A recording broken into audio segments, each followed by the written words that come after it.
C'est le titre de l'introduction d'un nouveau communiqué du réseau de la coordination de la diaspora togolaise indépendante, RDTI, et le collectif pour la vérité des urnes Togo Diaspora, CVU Togo Diaspora, rendu public en date du 15 novembre 2021. Les signataires y ont abordé en 9 points, la crise sociopolitique qui prévaut sur le continent africain et au Togo, en l'occurrence l'arrestation de Jean-Paul Oumoulou avec en toile de fond, des recommandations dont nous vous proposons lecture. Selon l'article 12 de la Charte africaine des droits de l'homme et des peuples 1, toute personne a le droit de circuler librement et de choisir sa résidence à l'intérieur d'un État, sous réserve de se conformer aux règles édictées par la loi. Toute personne a le droit de quitter tout pays, y compris le sien, et de revenir dans son pays. Ce droit ne peut faire l'objet de restrictions que si celles-ci sont prévues par la loi, nécessaires pour protéger la sécurité nationale, l'ordre public, la santé ou la moralité publique. Or, les agents militarisés de l'État Gnassingbé B considèrent qu'ils sont au-dessus des textes juridiques fondés sur les valeurs. C'est ainsi qu'au Togo, les agents militarisés du Service central de renseignements et d'investigation criminelle, SCRIC, ont kidnappé sans mandat au cours d'un court séjour au Togo, M. Jean-Paul Oumoulou, membre de la diaspora togolaise en Suisse, et retiennent en prison, sans procès équitable, de nombreux innocents, dont M. Aziz Abdoul Goma II, ressortissant irlandais et 15 de ses co-détenus, M. J. Menour, président du parti politique Front des Patriotes pour la démocratie, FPD, les prisonniers moins connus 3 ainsi que tous des combattants de la liberté et de la dignité du peuple togolais. Le Comité pour la libération des prisonniers politiques au Togo ne tardera pas à publier une liste actualisée des Togolaises et Togolais qui subissent l'arbitraire du système Gnassingbé, système profitant des abus de pouvoir et des abus de droit occasionnés, entre autres par des militaires, soutenant un système qui les nourrit aux dépens du peuple togolais.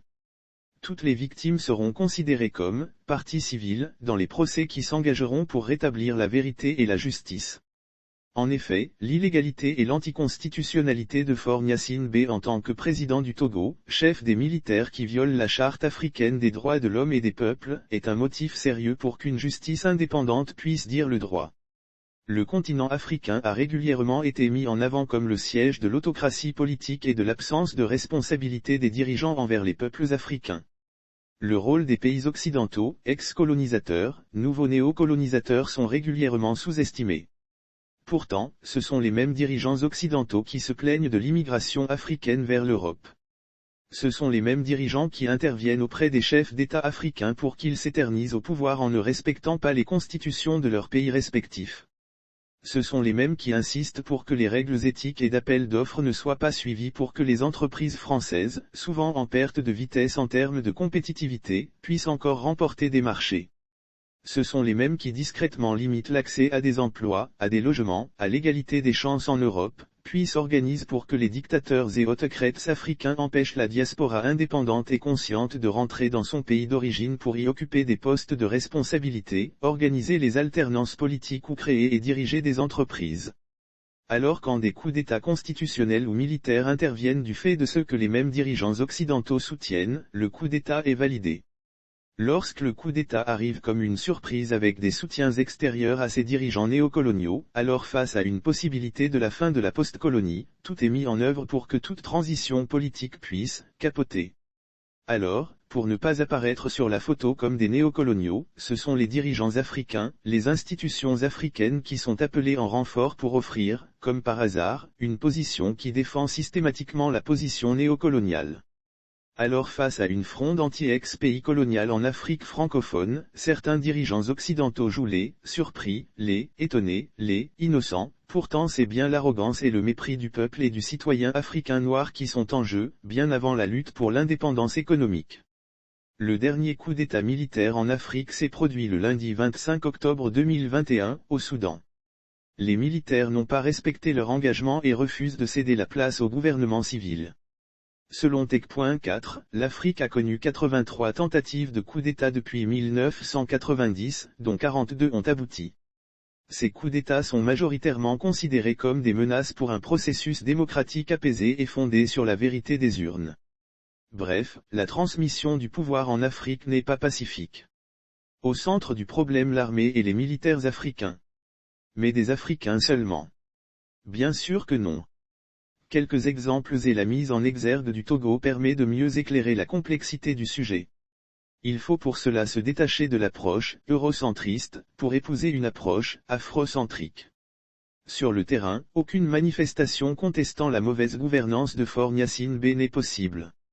Déclarée illégale, interdite ou alors chantage sur les organisateurs ou leurs familles de la part du pouvoir militarisé de Fort Gnassingbé, aucune communauté internationale ou africaine ne s'émeut. Pourtant il s'agit d'une atteinte grave à la Constitution. De fait, le régime militaro-civil a choisi de faire jouer son droit de préemption, son existence. Comment ? En utilisant deux méthodes bien rodées, kidnapping des défenseurs de la liberté et de la démocratie par les militaires, notamment les agents du Service central de renseignements et d'investigation criminelle, SCRIC, sans mandat, puis inculpation a posteriori avec négation de la présomption d'innocence et le droit à se défendre librement des allégations du gouvernement. C'est ainsi qu'un membre de la diaspora togolaise vivant en Suisse et en vacances au Togo, Jean-Paul Oumolou, ambassadeur et membre du gouvernement en exil d'Ajbeyome Kodjo et membre de la dynamique Monseigneur Philippe Fanoko Kozro a été kidnappé par les militaires le 4 novembre 2021. Face à cette lâcheté, 4 chefs d'inculpation sans preuve ont été avancés par les représentants de Fort Gnassingbé.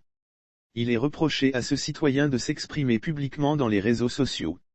Les autorités togolaises, déterminées à museler les réseaux sociaux, tentent d'utiliser Jean-Paul Oumolou pour faire cesser les critiques dans les réseaux sociaux et dans les médias car il y a plusieurs autres prisonniers nationaux, binationaux et même étrangers qui croupissent dans les prisons togolaises sans jugement, sur base d'accusations unilatérales, et ne pouvant soutenir la contradiction devant une juridiction indépendante.